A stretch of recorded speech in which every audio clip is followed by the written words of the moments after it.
Hi my dear friends, my dear masters and my dear gods. Srikrishna అమృతానికి స్వాగతం, సుస్వాగతం. ఇప్పుడు మనము 97 ఎపిసోడ్కి అడుగు పెడుతున్నాం. ఇటువంటి గొప్ప ధ్యాన జ్ఞాన మార్గాన్ని అందించినటువంటి బ్రహ్మర్షి పితామహ పత్రిజీ గారికి, పత్రి మేడం గారికి, సదానంద యోగి గారికి, భగవద్గీతకు, శ్రీకృష్ణ పరమాత్మనికి కృతజ్ఞతలు చెప్పుకుంటూ మనము ఒక అద్భుతమైన శ్లోకాన్ని ఇప్పుడు మొదలు పెట్టుకుందాం. భగవద్గీత 13వ అధ్యాయము 3వ శ్లోకం. క్షేత్రజ్ఞం చాపి మాం విధి సర్వక్షేత్రేషు భారత క్షేత్రక్షేత్రజ్ఞో జ్ఞానం యత్తజ్ఞానం మతం మమ. చిన్న చిన్న పదాలతో పలికిస్తాను, శ్రద్ధగా పలకండి. క్షేత్రజ్ఞం చాపి మాం విధి సర్వక్షేత్రేషు భారత క్షేత్రక్షేత్రజ్ఞో జ్ఞానం యత్తత్ జ్ఞానం మతం మమ. తాత్పర్యమేమనగా, అర్జున, అన్ని శరీరాలలోనూ ఉన్న క్షేత్రజ్ఞుని నేనే. గత శ్లోకంలో తెలుసుకున్నాము క్షేత్రజ్ఞుడు అంటే ఆత్మ అని. మరి అర్జునుడికి శ్రీకృష్ణ పరమాత్మ ఏమని సెలవిస్తున్నాడు అంటే, అన్ని శరీరాలలోనూ ఉన్న క్షేత్రజ్ఞుడు నేనే. నారాయణుడు మరో రూపం కృష్ణుడు. మరి కృష్ణుడు ఇక్కడ ఏమని సెలవిస్తున్నాడు? ఆత్మరూపైన అన్ని శరీరాల్లోనూ నేనే అయి ఉన్నాను అని చెప్తున్నాడు. క్షేత్రజ్ఞులను గురించి జ్ఞానమే వాస్తవమైన జ్ఞానము అంటే ఆత్మజ్ఞానము. శరీరానికి ఆత్మకు గల తేడా ఏమి? ఏది శాశ్వతం, ఏది అశాశ్వతం అని తెలిపేదే ఆత్మజ్ఞానం. ఇక్కడ శ్రీకృష్ణ పరమాత్మ అర్జునుడికి అదే సెలవిస్తున్నాడు. నేను అందరిలోనూ ఆత్మరూపైన కొలువై ఉన్నాను అని తెలుపుతున్నాడు. మరి క్షేత్రజ్ఞులను గురించిన అంటే శరీరం గురించి, ఆత్మ గురించి జ్ఞానమే వాస్తవమైన జ్ఞానము. మరి జీవితంలో, ప్రపంచంలో అందరూ ఎన్నెన్నో రకాలమైనటువంటి జ్ఞానాలను పొందుతూ ఆనందిస్తూ వైభోగంగా ఉన్నామని అనుకుంటూ ఉంటాం. నాకు ఇవి తెలుసు, అవి తెలుసు, నాకెంతో లోక జ్ఞానం ఉంది అంటారు. ఏ జ్ఞానం ఉంది? లోక జ్ఞానం ఉంది. ఎక్కడికైనా నేను పోయి రాగలను, విదేశాలకు పోయి రాగలను, అన్ని భాషలు వచ్చు, ఎక్కడే నేను బతకగలను అనేది ప్రాపంచికంగా మాట్లాడుతూ ఉంటారు. ఎన్ని జ్ఞానాలున్నా మనశ్శాంతిగా ఉండాలన్నా, సరి అయిన విధంగా ప్రవర్తించాలన్నా, సరికాని మార్గం నుంచి సరి అయిన మార్గం వైపు అడుగులు వేయాలి అంటే మరి ఉండవలసిన జ్ఞానం ఏమి? క్షేత్రజ్ఞుడి జ్ఞానం అంటే శరీరము గురించి, ఆత్మ గురించి సరి అయిన జ్ఞానము ఉండాలి. అది ఆత్మజ్ఞానము అని శ్రీకృష్ణ పరమాత్మ అర్జునుడికి సెలవు ఇవ్వడం జరిగింది. క్షేత్రజ్ఞులను గురించిన అంటే శరీరము, ఆత్మ గురించిన జ్ఞానమే వాస్తవమైన జ్ఞానము, అదే సరి అయిన జ్ఞానము అని. మరి భగవద్గీత మొదటి నుంచి ఇప్పటి వరకు ఏమి బోధించిందయ్యా అంటే సరి అయిన జ్ఞానాన్ని మనకి బోధించింది. అణువణువున మనల్ని తీర్చిదిద్దుకుంటూ అడుగు తీసి అడుగు ఎలా వేయాలనో, ఎలా మాట్లాడాలనో, ఎలా ఆలోచించాలనో, ఎలా ప్రవర్తించాలనో, ఎలాంటి ఆహారం తీసుకోవాలనో, ఎలా మాట్లాడాలనో, ఎలా మాట్లాడకూడదో, ఏది శాశ్వతమో, ఏది అశాశ్వతమో, కోరికకు అంతేకాకుండా అవసరానికి గల తేడా వివరించి, కోరికలు అసమంజసము అన్నప్పుడు మనం భయపడకుండా, దిగులు పడకుండా అవసరాలు సమంజసమే అని చెప్పడంతో మనకు కొంత ఊరట కలుగుతుంది. మరి కోరికలు నెరవేర్చుకోవాలని తపన, కోరిక ఉంటే ఏమి చేయాలంటే ధ్యానం చేస్తూ ఉంటే అర్షడ్వర్గాలలోని కామ, క్రోధ, లోభ, మోహ, మద, మాచర్యాలు నీకు తెలియకుండానే వాటి నుంచి నువ్వు బయటపడతావు. అంతఃకరణ శుద్ధి ఏర్పడుతుంది అని చెప్పినప్పుడు మనకు దిగులు, దుఃఖము ఏవి ఉండవు. ఎందుకుండవు? ధ్యానం చేస్తూ జ్ఞానాన్ని పొందుతూ ఏది శాశ్వతం, ఏది అశాశ్వతం అని తెలుసుకుంటావు. ఏదైతే పొందింటావో దానితో హాయిగా, ఆనందంగా, ప్రశాంతంగా జీవిస్తూ ఉంటావు. నీవు తీర్చుకోవాల్సిన కోరికలు కూడా ఎలా తీర్చుకుంటూ ఉంటావంటే ధర్మబద్ధంగా తీర్చుకుంటూ ఉంటావు, ధర్మంగా సంపాదిస్తావు, ధర్మమైన వాటికే ఖర్చు పెడతావు. మరి ఇక్కడ పాప పుణ్యాలకు అతీతంగా జీవిస్తావు. ధ్యానం చేస్తూ జ్ఞానాన్ని పొందుతూ నిష్కామ కర్మలో జీవిస్తూ ఉంటావు. ఇవన్నీ కదా మనకి ఎన్నో ఎన్నో ఎన్నో విషయాలు చెప్పుకుంటూ వచ్చింది భగవద్గీత. అంతటితో ఆగిపోలేదు. మరణ భయాన్ని తీసేసింది, ఆత్మ శాశ్వతం అని చెప్పింది. ఒక చక్కని అందమైన ఒక చీర కట్టుకొని మురిసిపోతూ ఉంటుంది. నా భర్త కొనిచ్చాడు, ఇది మొట్టమొదటిది అని అనేసి పదే పదే ఆ చీరని చూసుకుంటూ దాన్ని ధరిస్తూ ఆనందిస్తుంది. ఒకానొక సమయంలో ఆ చీర పాడైపోతే, చినిగిపోతే ఆ చీరతోనే ఉంటుందా? ఇంకొక చీర కట్టుకుంటాం కదా! అంటే మనకు నచ్చిదైనదైనా, ఇష్టమైనదైనా పాడైపోతే, చినిగిపోతే తీసేసినట్టు ఈ శరీరం శిథిలమైనప్పుడు ఈ శరీరాన్ని వదిలి ఇంకొక శరీరాన్ని ధరిస్తాము. ఇంకా లోతుల్లోకి మరణ భయం పోగొట్టడం కోసము ఇంకొక అద్భుతమైన ఉదాహరణ శ్రీకృష్ణ పరమాత్మ మనకు ముందు శ్లోకాలలో చెప్పడం జరిగింది. ఇవన్నీ నేను ఎందుకు చెబుతూ ఉన్నానంటే ఈ ఎపిసోడ్ చూసే వాళ్ళకు ఓహో, ముందు శ్లోకాలలో ఇన్ని గొప్ప గొప్ప విషయాలు తెలుసుకున్నారా, భగవద్గీత ఇన్ని విషయాలు తెలిపేందా, మనము విందాము అని ఈ ఎపిసోడ్ని చూసి మరి మిగతా మొదటి నుంచి ఎపిసోడ్లని మీరు వీక్షించాలి. మీరు ఆ జ్ఞానాన్ని పొందాలి, ఆ జ్ఞానం ప్రకారం జీవించాలి, మీ జన్మ ధన్యం చేసుకోవాలనే ఒకే ఒక తాపత్రయము మా అందరిది.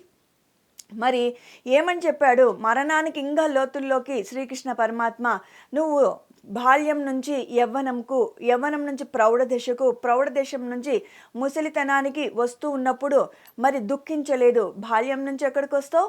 యవ్వనానికి వస్తావు. అరే నేను చిన్నగా ఉంటే, చాలా బుజ్జిగా ఉంటే, అరే పెద్దగా అయిపోతున్నానని నువ్వు దుఃఖించలేదు, నీ తల్లిదండ్రి దుఃఖించలేదు. యవ్వనం నుంచి ప్రౌఢ దశకు వచ్చినప్పుడు అరేరే నా యవ్వనం అంతా పోతుందే అని అప్పుడు దుఃఖించలేదు. మరి ప్రౌఢ దశ నుంచి ముసలితనానికి వస్తున్నప్పుడు దుఃఖించలేదు. ఎందుకు దుఃఖించలేదు? ఇది సర్వసాధారణమని నీకు ఒక జ్ఞానం ఉంది. నీ చుట్టూ ఉన్న వాళ్ళను గమనిస్తూ ఉన్నావు, నిన్ను నువ్వు గమనిస్తున్నావు, మరి వచ్చే తరాలను గమనిస్తూ ఉన్నావు. దీన్ని బట్టి ఇది సర్వసాధారణము అని నీకు తెలుసు. కాబట్టి నువ్వు బాల్యం నుంచి వృద్ధాప్యానికి మారుతూ మారుతూ ఉన్నా ఎక్కడ నీకు దుఃఖం కలగలేదు. అలానే నీకు శరీరం అశాశ్వతం, ఆత్మ శాశ్వతము. ఆత్మ అనుభవాలు పొందడానికి భూమి మీదకి వస్తుంది, పోతుంది. ఇది కాదు నీ శాశ్వత లోకం. నువ్వు ఉండేది పైలోకవాసివి, అది నీ శాశ్వత లోకము. అక్కడి నుంచి ఇక్కడ గెస్ట్గా వచ్చావు, అనుభవాలు పొందడానికి వచ్చావు, ఆత్మపరంగా ఎదగడానికి వచ్చావు, పూర్ణత్వం పొందడానికి వచ్చావు, పరమాత్మగా విరాజిల్లడానికి వచ్చావు అన్నంత జ్ఞానమంతా ముందు శ్లోకాల్లో చెప్పుకుంటూ వచ్చింది. అంతేకాకుండా ఏ విధంగా ఇంద్రియ నిగ్రహం కలిగించుకోవాలి, అంతరేంద్రియ నిగ్రహం ఎలా కలిగించుకోవాలి, ధమం అంటే ఏమి, శమం అంటే ఏమి, అంతేకాకుండా గుణాలంటే ఏమి, గుణాతీతుడు కావాలంటే ఏమి, కర్మ సిద్ధాంతం అంటే ఏమి, జన్మకు కర్మలు కారణం, కర్మకు కారణం గుణాలు. మరి గుణాతీతుడు కావాలంటే కర్మలలో మార్పు రావాలి, కర్మలలో మార్పు రావాలంటే ధ్యానం చేయాలి, ధ్యానం చేస్తూ ఉంటే నీ కర్మలలో మార్పు వస్తుంది, అప్పుడు గుణాతీతుడు అవుతావు. అలాంటి ఎన్నెన్నో గొప్ప గొప్ప విషయాలు చెప్పుకుంటూ వచ్చాడు భగవద్గీతలో. అంతేకాకుండా నువ్వు ధ్యానం చేస్తూ ఉంటే నీ యోగక్షేమాల గురించి నేను చూసుకుంటాను, సర్వదా నిన్ను నేను కాపాడుతూ ఉంటాను. ఎప్పుడైతే సమబుద్ధితో ఉంటావో, ఏదైతే నీ జీవితంలో ప్రాప్తించినది దాంతో తృప్తి పడుతూ ఉంటావో, ఆనందిస్తూ ఉంటావో, తిరిగి ఆశించకుండా ఉంటే వాడు నాకు ఇష్టడు అని చెప్పడం జరిగింది. ఇలాంటి ఒకటి కాదు, రెండు కాదు. ఇప్పుడు మనం 97వ శ్లోకంలో ఉన్నాం. ఎన్ని విషయాలు చెప్పుకుంటూ వచ్చామో, వందల కొద్ది విషయాలు మనకి ఒక్కొక్క శ్లోకంలో 5, 10, 15 కొత్త కొత్త విషయాలు, తెలియని విషయాలు.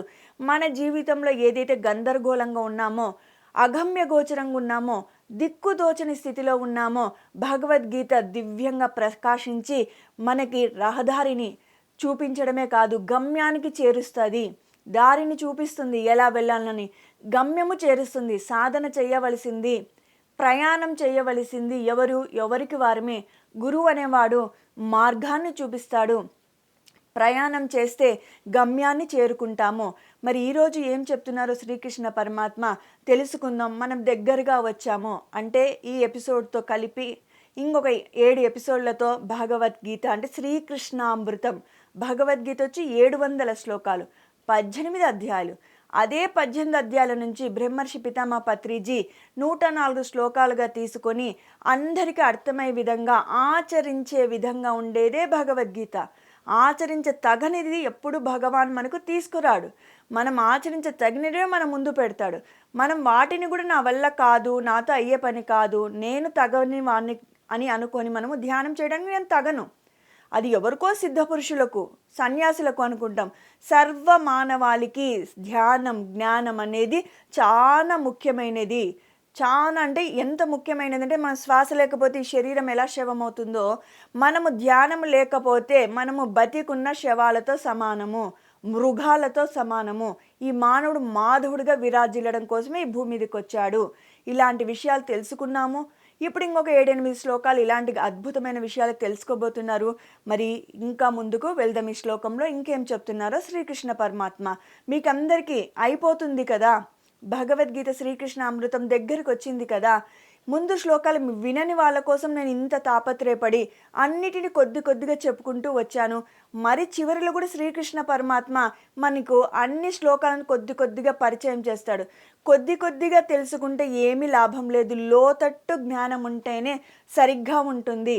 దారి ఎలా వెళ్ళాలంటే ఇలా వెళ్ళి అలా వెళ్ళండి అంటే బాగుంటుందా? రూట్ మ్యాప్ చేతిలో పెట్టుకొని ఎలా వెళ్ళాలని వీక్షించి 1కి 2 సార్లు గమనించి మరి ముందుకు వెళ్తూ మరొకసారి చెక్ చేసుకొని వెళ్తే నువ్వు గమ్యాన్ని చేరుకుంటావా? అదేదో అరాకొర జ్ఞానం వింటే ఎప్పటికీ సంపూర్ణంగా మనం ఎదగలేము. మరి జన్మలు తప్పదు. అదేదో ముందే సరిగ్గా తెలుసుకొని 1కి 2 సార్లు వినమని ఎందుకు చెబుతున్నాను? 1కి 2 సార్లు విన్నప్పుడు ఇంకా ఎక్కడెక్కడైనా మనం తప్పులు చేస్తున్నా, సరిగా ఆలోచించకపోయినా, సరిగా అర్థం చేసుకోలేకపోయినా అద్భుతమైన అవగాహన కలుగుతుంది. అందుకని 1కి 2 సార్లు చదవాలి అంటారు. 1కి 2 సార్లు వినాలి అంటారు. మనకు ఇప్పుడు అందరికీ చక్కగా మొబైల్స్ ఉన్నాయి కదా! ఏముంది ఒక్కసారి వెనక్కి అంత విన్నాక మరి ఇంకొకసారి ప్లే చేసుకుంటే మరి అంత ఒకసారి వినొచ్చు. ఒక్కొక్క ఎపిసోడ్ అరగంటే ఉంది. 1 గంట సమయం కేటాయించినారంటే శ్రీకృష్ణామృతం మీ వశం అవుతుంది. మరి ఇంకా ఈ శ్లోకంలో ఇంకేం చెప్తున్నారు శ్రీకృష్ణ పరమాత్మ మనకని తెలుసుకుందాం. ధ్యాన క్షేత్రం అంటే శరీరము, క్షేత్రజ్ఞుడు అంటే ఆత్మ. పైన శ్లోకంలో చెప్పారు కదా, క్షేత్రజ్ఞులను గురించిన జ్ఞానమే వాస్తవమైన జ్ఞానమని. ఆ క్షేత్రం అంటే ఏమంటే శరీరము, క్షేత్రజ్ఞుడు అంటే ఆత్మ, దేహం క్షేత్రము. ఈ శరీరాన్ని ఏమంటారు? దేహం. అదేమి క్షేత్రము అని అంటారు. దేహాన్ని క్షేత్రం అంటారు. శరీరం అన్నా దేహమన్నా క్షేత్రమన్నా ఒకటని గుర్తుపెట్టుకోండి. దేహి అంటే క్షేత్రజ్ఞుడు అంటే ఆత్మ అని అర్థము. మై డియర్ ఫ్రెండ్స్, సమస్త ప్రాణులలో ఉన్న క్షేత్రజ్ఞుడు పరమాత్మయే. అన్ని ప్రాణులలో క్షేత్రజ్ఞుడు అంటే ఆత్మ. ఏమంటున్నారు? పరమాత్మయే ఉన్నాడు, ఇంకొకటిగా లేదు, వేరుగా ఏదో లేదు, నేనే అయి ఉన్నాను. పరమాత్మే ఆత్మ అనేది.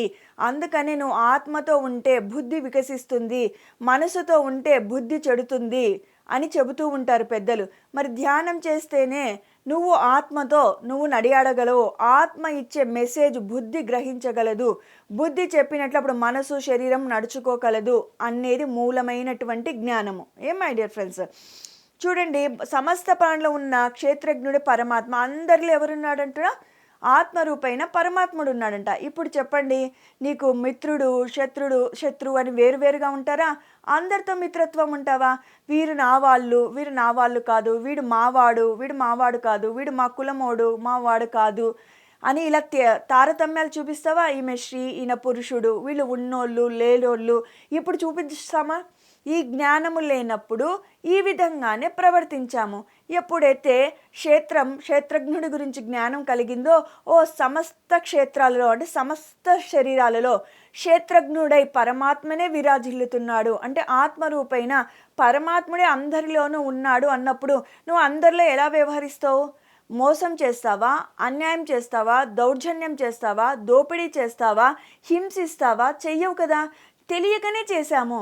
తెలిసినాక ఎలా ప్రవర్తిస్తాము? ఒక వ్యక్తిని ఇబ్బంది పెడుతున్నా, ఒక మనిషిని బాధిస్తున్నా, నష్టపెడుతున్నా, కష్టపెడుతున్నా, మోసం చేస్తున్నా, అన్యాయం చేస్తున్నా, దోపిడీ చేస్తున్నా, ఎవరికి చేస్తున్నట్టు లెక్క? సాక్షాత్తు పరమాత్మనికే చేస్తున్నట్టు అని ఈ చిన్న ఇంగిత జ్ఞానం మనకి తెలిస్తే ఇంకా మనం సరికాని మార్గంలో నడియాడం, సత్యమైన మార్గంలో నడుస్తాం. మరి మన జీవనం నడవాలి కదా అంటే దోమ్మీలు చేసి, దోపిడీలు చేసి, మోసాలు చేసి, అన్యాయం చేసా పరమాత్మ మనల్ని నడుచుకోమన్నాడు. నీకేదైతే కష్టపడతావో 24 గంటలు 20 గంటలు కష్టపడు. ఇంకా నువ్వు కష్టపడిన దాన్ని నువ్వు యొక్క అనవసరమైన వాటికి ఖర్చు పెట్టకుండా అవసరం వాటికి ఖర్చు పెట్టుకో. ఎప్పుడైతే నువ్వు ధర్మంగా జీవిస్తూ ఉంటావో, ఇంకా ధ్యానం చేస్తూ జ్ఞానాన్ని పొందుతూ సత్కర్మలు చేస్తూ నీ సంపదలో ధర్మమైన వాటికి ఖర్చులు పెడుతూ ఇంకా ధర్మయుక్తమైన క్రతువులు ఎవరైతే చేస్తుంటారో వారికి దాన ధర్మాలు ఇచ్చావంటే నువ్వు వైభోగవంతమైన జీవితం జీవిస్తావని గత శ్లోకంలో చెప్పారు కదా. ప్రాపంచికంగా వైభోగంగా ఉంటావు, ఆధ్యాత్మికంగా నువ్వు మరణించిన తరువాత ఉన్నతమైన లోకాలను అధిరోహిస్తావని చెప్తాడు భగవాన్ శ్రీకృష్ణ. దీన్ని బట్టి ఏమర్థమవుతుంది? మనం నడియాడే మార్గంలోనే లోపం ఉంది. మన నడియాడే మార్గంలో లోపానికి కారణం మన దగ్గర జ్ఞానం లేకపోవడం. అది ఏ జ్ఞానము?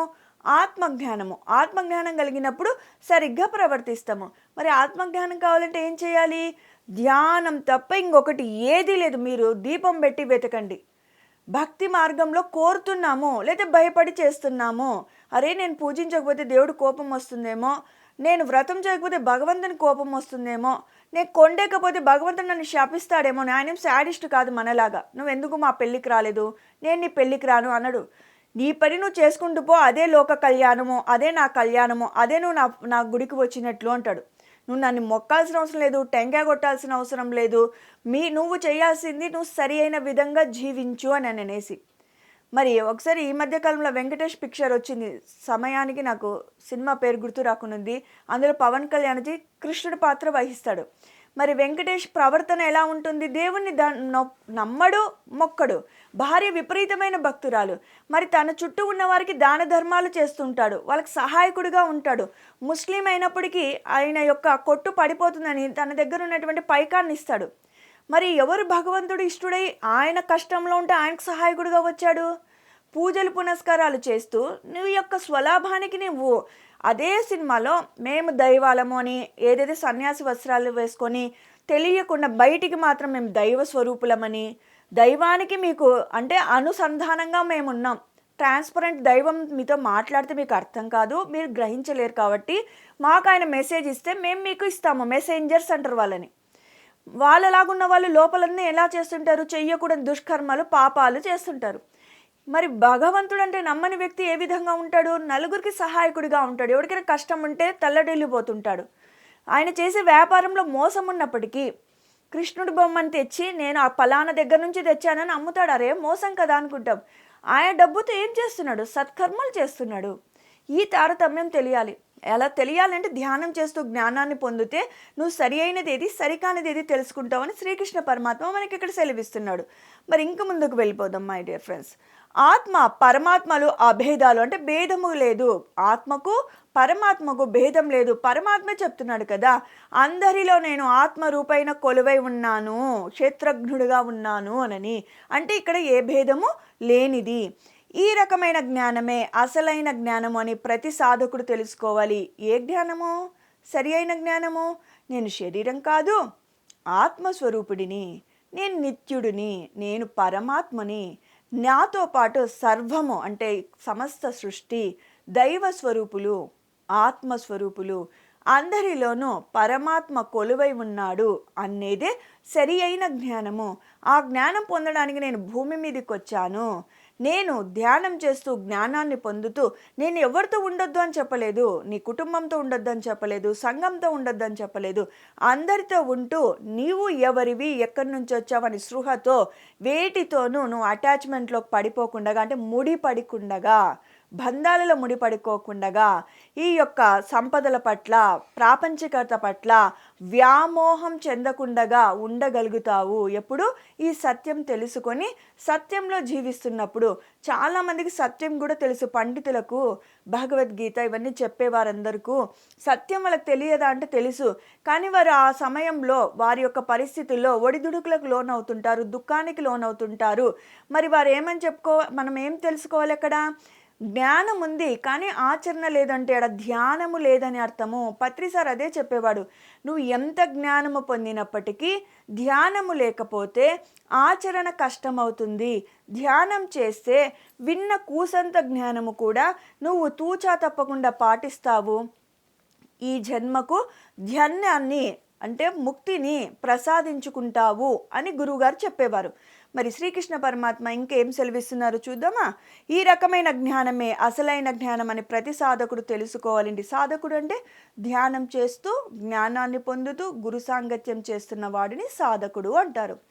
అన్ని శరీరాలలో ఉన్న క్షేత్రజ్ఞుడిని నేనే అంటే అన్ని శరీరాలలో ఉన్న క్షేత్రజ్ఞుని అంటే ఆత్మస్వరూపుణ్ణి పరమాత్మ స్వరూపుణ్ణి నేనే అని ఇక్కడ శ్రీకృష్ణ పరమాత్మ సెలవివ్వడం జరిగింది.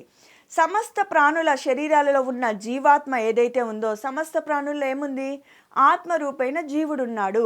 ఆ జీవాత్మలలో ఉన్న శరీత్మ ఎవరు అంటే ఆ జీవాత్మ ఎవరు అంటే నేను పరమాత్మనై విరాజిల్లుతున్నాను నాయన అంటే చక్కగా ఒకే ఒక్క లైన్లో సమస్తాన్ని సర్వాన్ని తెచ్చిపెట్టారు ఇక్కడ మనకు బ్రహ్మర్షి పితామహ పత్రిజీ. సమస్త ప్రాణులలో అంటే మానవులలోనే కాదు భగవంతుని సృష్టి 84 లక్షల జీవరాస్తులు. అందుకని సమస్త ప్రాణుల శరీరాల్లో ఉన్న జీవాత్మ ఏదైతే ఉందో అది పరమాత్మ అంటే కంటే వేరు లేదు. అన్ని జీవాత్మలో ఉండేది ఎవరు? పరమాత్మ. ఆయన కంటే వేరుగా ఏదీ లేదు అని సెలవిచ్చినప్పుడు దాని అర్థం ఏమి అంటే చెట్టులోను పుట్టలోను చీమలోను దోమలోను కోడిలోను మేకలోను మనిషిలోను నేనే ఉన్నాను నాయన అని అక్కడ చెబుతున్నాడు. నువ్వు వాటికి హాని చేస్తే నాకు కూడా హాని చేసినట్లేని. అందుకనే పత్రిసారు మీరు ధ్యానం చేయకపోయినా పర్వాలేదు, ఏ జీవికి మీరు ఇబ్బంది కలిగించకూడదు, వాటికి హింస కలిగించకూడదని మనకి చెబుతూ వచ్చాడు. మరి ఇప్పుడు ఈ సెషన్ ఈ శ్లోకం ముగించేలోపు ఒక అద్భుతమైన విషయం మీకు తెలియపరుస్తాను. ఏమని చెప్పారు? సమస్త ప్రాణులు అన్నారు. శరీరాలలో ఉన్న జీవాత్మ ఏదైతే ఉందో అంటే ఆత్మరూపైన ఉన్న జీవాత్మ ఏదైతే ఉందో అది పరమాత్మ కంటే వేరుగా కాదు అని కదా. మరి ఆ 84 లక్షల జీవరాశుల్లో ఖనిజ సామ్రాజ్యం 21 లక్షలు, వృక్ష సామ్రాజ్యం 21 లక్షలు, జంతు సామ్రాజ్యం 42 లక్షలు, అంటే గుడ్డు పెట్టేటివి 21 లక్షలు, డైరెక్ట్గా బేబీని డెలివరీ చేసేది 21 లక్షలు. ఇవన్నీ కలిపితే 84 లక్షల జీవరాశులు. వీటన్నిటిలోనూ ఎవరున్నారు? పరమాత్మ ఉన్నాడు. అంటే దీన్ని బట్టి ఏమవుతుంది? అణువున అందరిలోనూ సర్వవ్యాపకుడై సర్వాంతర్యామి అయి పరమాత్ముడున్నాడు అని తెలుసుకుంటే ఎవరము తప్పులు చెయ్యము, పాపాలు చెయ్యము, హింస చెయ్యము, సరిగ్గా జీవిస్తాము. అందరి యొక్క అభిప్రాయం ఏమంటే తప్పు చేస్తున్నారు, పాపాలు చేస్తున్నాడు, మరి అంతటా భగవంతుడు ఉంటే శిక్షించడా అంటే పరమాత్ముడు చెబుతున్నది ప్రతి కర్మకు ఖచ్చితంగా ఫలితం ఉంటుంది. ఈరోజు విత్తు వేశావు, అది ఫలించే కాలం వచ్చినప్పుడు ఫలిస్తుంది అని మనకి వివరిస్తూ వస్తాడు శ్రీకృష్ణ పరమాత్మ. ఈరోజు విత్తు వేసి రేపు ఫలితం ఆశించవు ఎలానో అలానే కర్మ సిద్ధాంతం అనేది ఉంది. సృష్టిలో ఏదైనా అంతే, కర్మైనా అంతే, విత్తైనా అంతే. ఈరోజు వేస్తే రేపే రాదు ఫలితము. ఆ విధంగానే చేసిన ఏ కర్మ అయినా ఫలితం వచ్చి తీరుతుంది. మంచైనా చెడైనా విఘ్నత ఉంటే జ్ఞానం ఉంటే సరికానివి చెయ్యరు, సరి అయినవి చేస్తారు. సరికానివి చెయ్యకూడదని అందరికీ ఉంటుంది, కానీ పరిస్థితులు అతలాకుతలం వల్ల అంటే మనిషిని తప్పుదారిన పట్టించేస్తాయి కాబట్టి అనకూడదు అనుకుంటారు, తప్పు చేయకూడదు అనుకుంటారు, కానీ పరిస్థితులు మనల్ని బ్యాలెన్స్ తప్పిస్తాయి కాబట్టే మనం తప్పులు చేస్తున్నాం. మరి బ్యాలెన్స్ చేయాలి అంటే ఏం చేయాలి? ధ్యానం చేస్తూ జ్ఞానం పొందినప్పుడు ఎరుక వస్తుంది, కాన్షియస్నెస్లో జీవిస్తాడు. నేను అనను, వాళ్ళు ఎలా ఉన్నా నాకు సంబంధం లేదు, నాన్ని నేను ఉద్ధరించుకోవడానికి భూమి మీదకి వచ్చాను, నేను వారితో ఎలా ప్రవర్తిస్తున్నాను అనేది నాకు ముఖ్యం, నేను అందరితో ఎలా మెలుగుతున్నదని నాకు ముఖ్యం, ఒకరు ఎలా ఉన్నారో నాకు అనవసరం, వాళ్ళని వాళ్ళు ఉద్ధరించుకుంటారు, నన్ను నేను ఉద్ధరించుకుంటాను. ఆ ఎరుక ఎంతవరకు ఉంటుందో తెలుసా? భార్య మీద భర్త పెత్తనం చెలాయించడు, భర్త భార్య మీద పెత్తనం చెలాయించరు, తల్లిదండ్రులు పిల్లల మీద చెలాయించరు, పిల్లలు తల్లిదండ్రుల మీద చెలాయించరు. ఏ జ్ఞానం ఉంటే? ఈ ఆత్మజ్ఞానం ఉంటే. మరి ఇలాంటి విషయాలు తెలుసుకోవాలంటే ఏం చేయాలి? అనుదినం భగవద్గీత చదవాలి, శ్రీకృష్ణ అమృతాన్ని వీక్షించాలి, తెలియకపోతే డౌట్స్ రాసుకోవాలి, సీనియర్స్ మాస్టర్స్ అడిగి తెలుసుకోవాలి. అర్థం కాకపోతే కామెంట్స్ పెట్టండి, మేము ఎప్పుడైనా చెక్ చేసినప్పుడు దానికి సమాధానం ఇవ్వబడుతుంది. మరి ఈ అవకాశం ఇచ్చినటువంటి పత్రి గారికి, పిఎం ఛానల్ వారికి కృతజ్ఞత చెప్పుకుంటూ, okay my dear friends, my dear masters and my dear God's, ఇంకొక అద్భుతమైన శ్లోకంతో మీ ముందుంటాను. అంతవరకు సెలవు.